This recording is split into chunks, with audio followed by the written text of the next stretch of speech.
Dekalidad na produkto sa abot kayang presyo. Ito ang alok ng Kadiwa na Kapitolyo sa bayan ng Lingayen, Pangasinan. Kumpara sa ibang bilihan, malayong mas mura ang bentang produkto rito. Ang mga ibinebentang produkto kasi, direktang mabibili sa mga magsasaka at local MSMEs. Isa sa mga suki na ng Kadiwa na Kapitolyo, si Kuya Tomas at Nanay Carmelita. Tuwing may kadiwa, dumadaan ako. Ayos naman. Uy, maraming nga ako yun. Eh di malaking tulong para sa amin na medyo hindi maraming pera ba? Ay, very good. Kailang mura.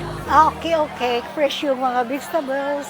Sana tuloy-tuloy ito. Mula Enero hanggang Hunyo, pumalo na sigit 5 milyong piso ang kinita ng Kadiwa na Kapitolyo.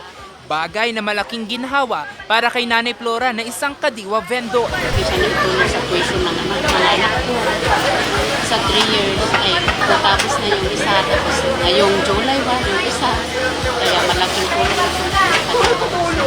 Product namin, binibinta namin, libre, na walang bayad sa gusto. Kaya malaking tulong.